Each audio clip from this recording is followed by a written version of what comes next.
तो previous video में आपने देखा कि हमने कैसे अपना साउंड ढूंढा और किस तरीके से हम लोवेस्ट नोट तक गए थे। ठीक है, हमारा जो हमने साउंड फ्रिक्वेंसी का हमारा एक नेचुरल जो नोट है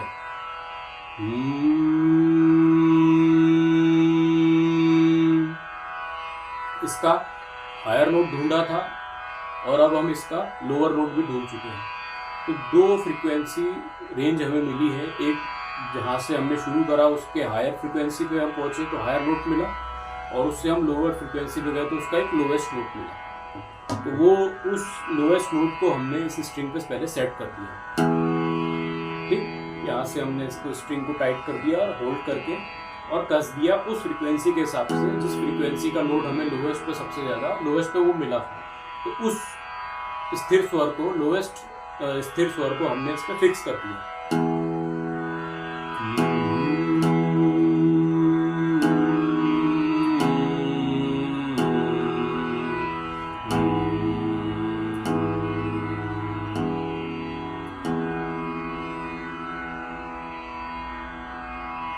तो ये लोवेस्ट नोट हमें मिल गया, तो हमने इसको यहाँ सेट कर दिया। अब इसके बाद हमें क्या करना है, हमने संगीत को समझना पड़ेगा।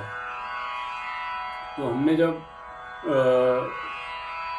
अभी तो जैसे मैं स्वर डेवलपमेंट क्या होता है, कैसे हम स्वरों को डेवलप कर सकते हैं, ये भी एक मतलब टेक्निक नहीं कह सकते, बट आप जब आप नॉर्मल एक स्वर आपका बेसिक नोट से जब आप शुरू करके आगे धीरे धीरे फ्रिक्वेंसी बढ़ाते जाओगे आवाज़ की, तो आपको स्वर ज्ञान होने लगेगा धीरे धीरे। मतलब ये कि आपको कुछ स्वर ऐसे मिलेंगे जिसमें आपकी आवाज़ ठहरेगी, फिर आगे जाते जाओगे तो वो नोट आपस में, फ्रिक्वेंसी वाले साउंड आपस में जुड़ते चले जाएंगे। इस तरीके से आपको स्वर का ज्ञान होने लगेगा। जैसे कि देखिए, दोबारा देख लेते हैं।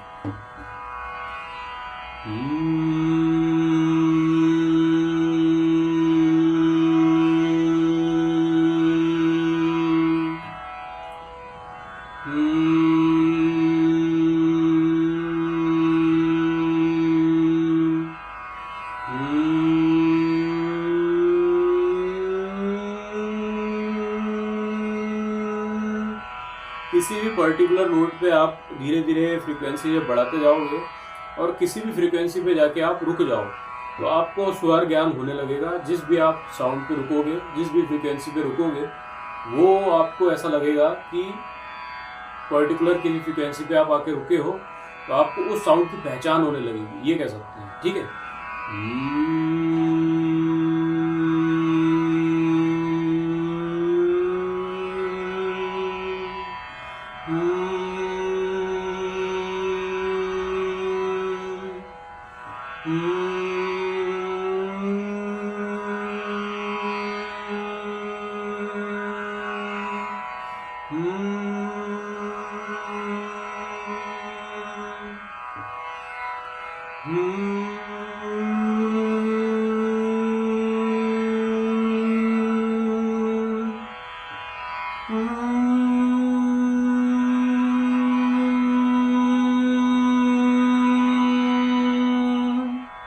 तो आप हायर नोट पे पहुंच गए हो, जहां से आपने शुरू करा था उसके हाई नोट पे आप पहुंच चुके हो।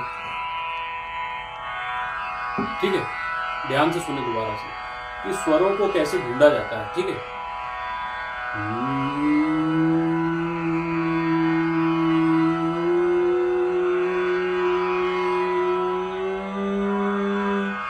ये ऐसा लगेगा जैसे कि आप गाड़ी में रेस देते हैं ना, उस तरह का साउंड डेवलप होगा। जब आप ऐसा धीरे धीरे आप फ्रीक्वेंसी बढ़ाओगे तो आपको ऐसा फील होगा कि आपका कोई, मतलब आप गाड़ी चला रहे हो या उसकी रेस दे रहे हो, तो फ्रीक्वेंसी बढ़ती चली जाती है ना, तो वैसा साउंड क्रिएट होगा, समझना। तो हम जिस भी बीच में फ्रीक्वेंसी पे रुकेंगे तो इसका मतलब ये होगा कि हमें तो पर्टिकुलर वो फ्रीक्वेंसी या साउंड मिलता जा रहा है और उसे हम अपने दिमाग में फिक्स करते जा रहे हैं, ऐसा होगा। ठीक है,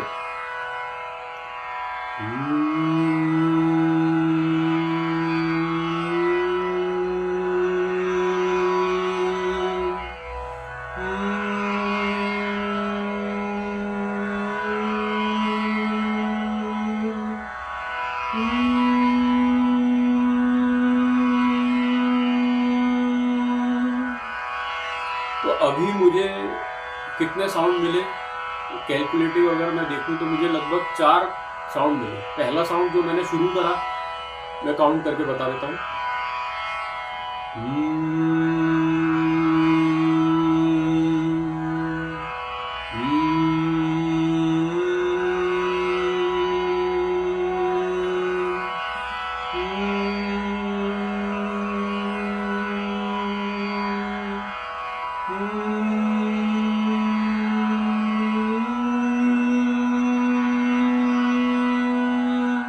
पांच मिल गए।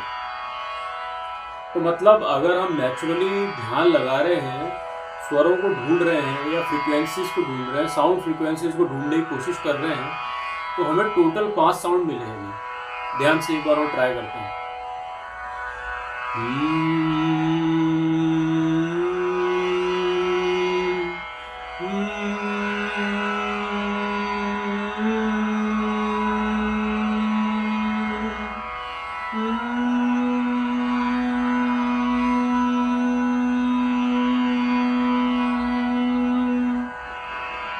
अब और ऊपर जा सकता हूँ क्या? मैं ट्राई करके देखता हूँ।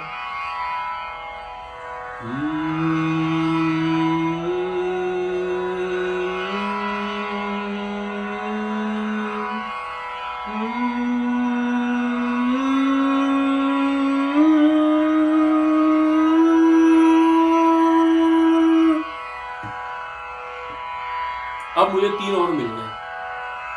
तो मतलब हमने स्वरों को ढूंढा है, बस एक साउंड पे एक्सपेरिमेंट करके धीरे धीरे फ्रीक्वेंसीज को बढ़ाते हुए, रेंज को बढ़ाते हुए हमें कुछ स्वर मिले हैं। तो हमें जब वो स्वर अपने आप मिले हैं गाते गाते, तो हमने उन्हें स्वर का नाम दिया, मतलब संगीत का नाम दे दिया, या संगीत के स्वरों का नाम दे दिया, या म्यूजिक फ्रीक्वेंसीज कह लेते हैं, या म्यूजिक साउंड बोल सकते हैं, कुछ भी कह सकते हैं। ठीक है, दोबारा सुनते हैं।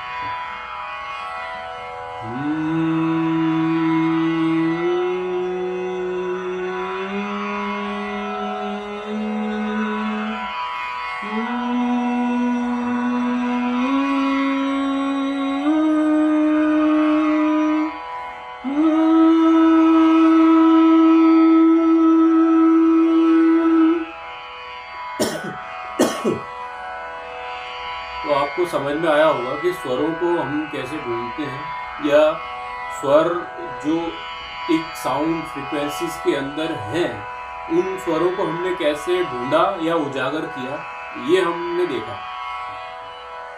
तो जो टोटल हमें स्वर मिले वो 7 मिले, तो हमने उनका एक नाम दे दिया। वो नाम आप स्वरों के साउंड के उच्चारण के हिसाब से भी दे सकते हैं, जो आपको फील हो रहा है। जैसे कि हर कंट्री वाइज अपने हिसाब से लोग उन स्वरों का नाम देते हैं। हर कंट्री वाइज जो भी अपना संगीत गाते हैं, वो हर 7 नोट का अपने हिसाब से नाम देते हैं। ये कहने का मतलब है, जैसे का मतलब कह लें कि जैसे कि हमारी जो भाषा है, उस भाषा के अंदर जो स्वर फ्रीक्वेंसी से, हमारी साउंड फ्रीक्वेंसी से मैच कर जाते हैं, हम उन भाषा के शब्दों में से उन स्वरों का नाम दे देते हैं, ये हम कह सकते हैं। वैसे ही विदेशी लोग अपने हिसाब से नाम देते हैं। मतलब विदेशी कहने का मतलब ये है कि दुनिया में और जो लोग हैं संगीत गाते हैं, वो संगीत के स्वरों को अपने भाषा के हिसाब से अक्षरों का चयन करते हैं, ये कह सकते हैं। ठीक है, तो हमने जैसे अभी साउंड फ्रीक्वेंसी बनाई पहली, या हमने जो सुनी,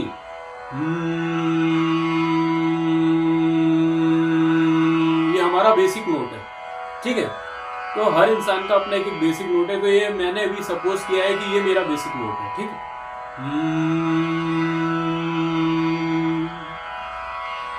तो हमने म्यूजिक के हिसाब से इन स्वरों का जो नाम दिया है, वो ये दिया है कि सा रे ग म प ध नि सा।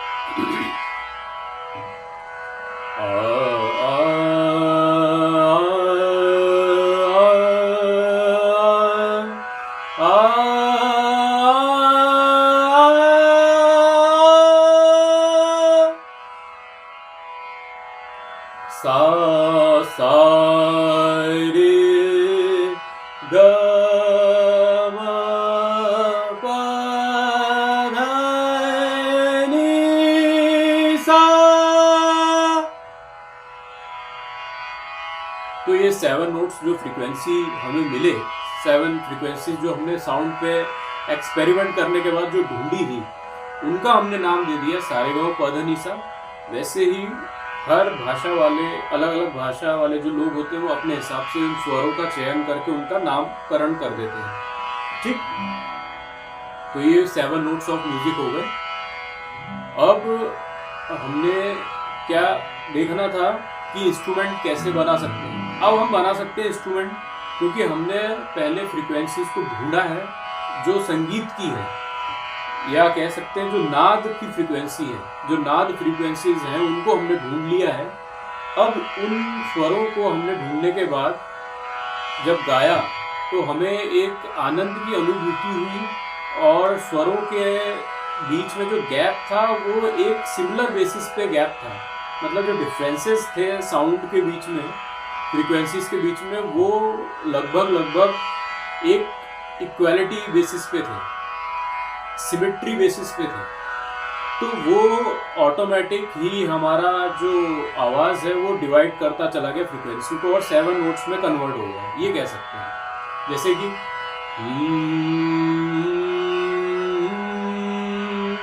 ला ला ला, इक्वल गैप लग रहा है पहली और दूसरी फ्रीक्वेंसी के बीच में, दूसरी और तीसरी फ्रीक्वेंसी के बीच में। अब आगे चेक करते हैं, ला ला ला ला, यहाँ डिफरेंस थोड़ा कम हुआ है तीसरी और चौथी फ्रीक्वेंसी के बीच में। ध्यान से सुनना, ला ला ला ला ला, यहाँ गैप बढ़ गया है। 4th फ्रीक्वेंसी और 5th फ्रीक्वेंसी के बीच में गैप बढ़ गया है। ला ला ला ला, कम, ला ज्यादा, ला ला, सेम डिफरेंस जो 1 2 के बीच में था, 2 और 3 के बीच में था, और 4 और 5 के बीच में था, एंड अब नाउ 5 और 6 के बीच में गैप बराबर आ रहा है। ला ला ला ला ला ला ला ला ला, ये गैप भी बराबर है। ला, ये गैप थोड़ा कम है। तो इससे आपको क्या समझ में आया कि 2 जगह गैप कम हुए हैं, बाकी सब जगह बराबर है। तो इसका मतलब अगर 7 सुर हमें मिले हैं, 7 नोट्स अगर मिले हैं, तो पहले और दूसरे के बीच में जो साउंड गैप है वही दूसरे और तीसरे के बीच में, तीसरे और चौथे के बीच में गैप कम है, और चौथे और पांचवे के बीच में गैप ज़्यादा है। तो अभी तक बराबर गैप वाले हमें कितने मिल गए? 3, 1 और 2, 2 और 3, एंड 4 और 5, एंड उसके बाद 5 और 6 के बीच में गैप बराबर था, एंड 6 और 7 के बीच में गैप बराबर था। अब 7 के बाद जो नोट आ रहा है वो आखिरी में जाके आपका रिपीटेड नोट है, मतलब जिस सा से या फ्रीक्वेंसी से आपने शुरू करा था वही आखिरी नोट कन्वर्ट होता है, कंप्लीट होता है हायर रेंज पे जाके। तो उसको हम 8वां नोट मान लेते हैं। तो 7वें और 8वें नोट के बीच में जो गैप है वो दोबारा से कम हो जाता है। तो मतलब 2 नोट का साउंड कम हो रहा है गैप, कहाँ पे? 7 और 8 के बीच में और 3 और 4 के बीच में। तो ये 2 साउंड गैप बराबर के हैं, बाकी 5 साउंड गैप जो हैं वो इक्वल के हैं। तो मतलब 2 साउंड गैप बराबर और 5 साउंड गैप बराबर, जैसे कि 1 2 2 3 4 5 5 6 6 7, ये सारे गैप बराबर हैं। और 2 गैप जो कम है या हाफ कह सकते हैं, इन साउंड फ्रीक्वेंसीज के डिफरेंस का हाफ है वो, ये कह सकते हैं। ठीक है, जैसे कि 3 4 एंड 7-8। ठीक, तो ये दो डिफरेंसेस हैं जो हाफ हाफ फ्रीक्वेंसी के हैं, ये बराबर नहीं होते। अब दोबारा एक बार चेक कर लेते हैं।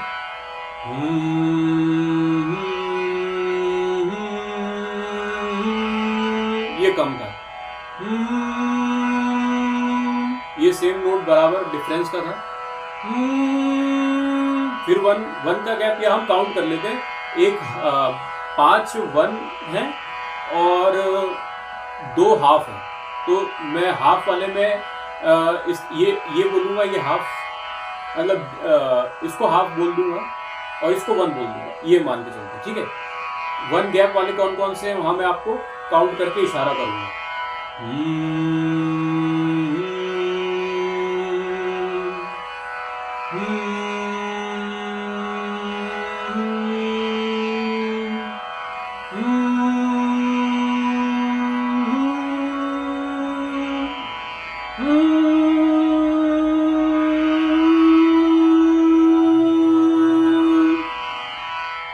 तो आपको साउंड फ्रीक्वेंसीज के डिफरेंस समझ में आ गए होंगे कि उनमें 7 साउंड है और 8वां आखिरी रिपीटेड साउंड है। तो इन सब में डिफरेंसेस क्या है, क्या फ्रीक्वेंसी का डिफरेंस है, क्या साउंड का गैप है, वो आपको समझ में आया। एक बार और मैं बता देता हूँ, दोबारा से ध्यान देना।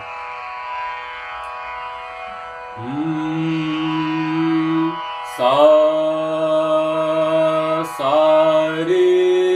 और रे के बीच में 1 का गैप, सा रे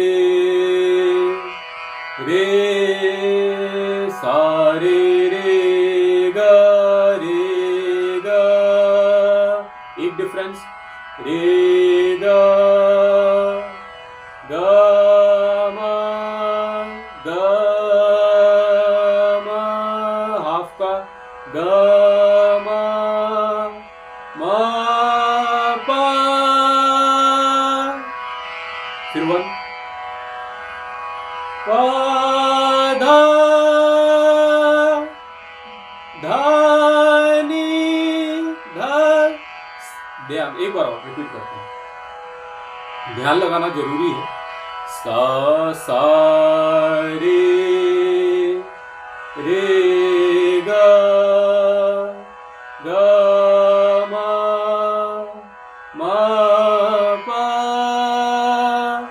पा धा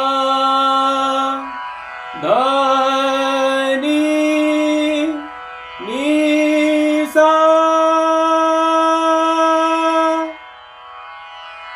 सा नी धा प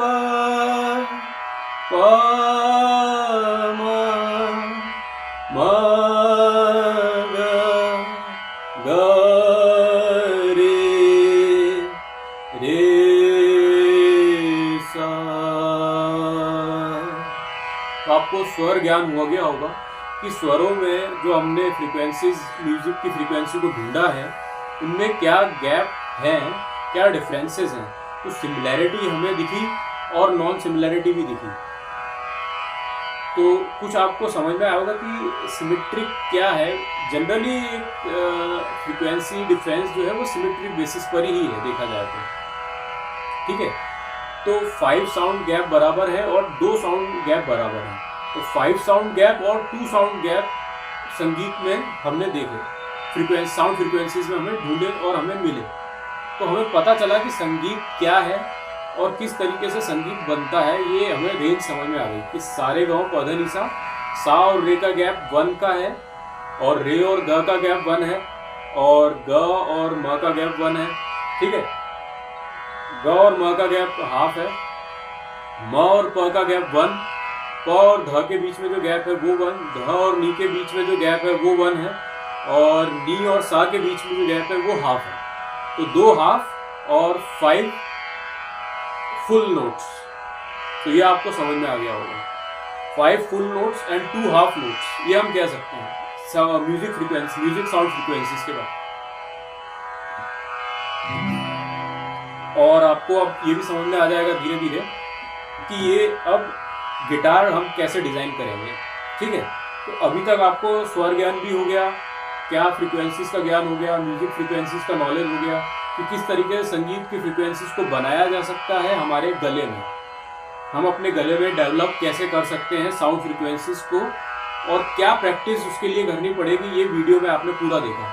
तो अब आराम से आप इस वीडियो को पूरा देखें, रोज़ देखें, बार बार देखें, और भी पुराने जितने वीडियोस हैं सबको देखें, तो आपको म्यूज़िक का नॉलेज होगा और आप इजीली घर बैठे म्यूज़िक सीख सकते हो और गाना सीख सकते हो और स्वरों को पहचानना सीख सकते हो।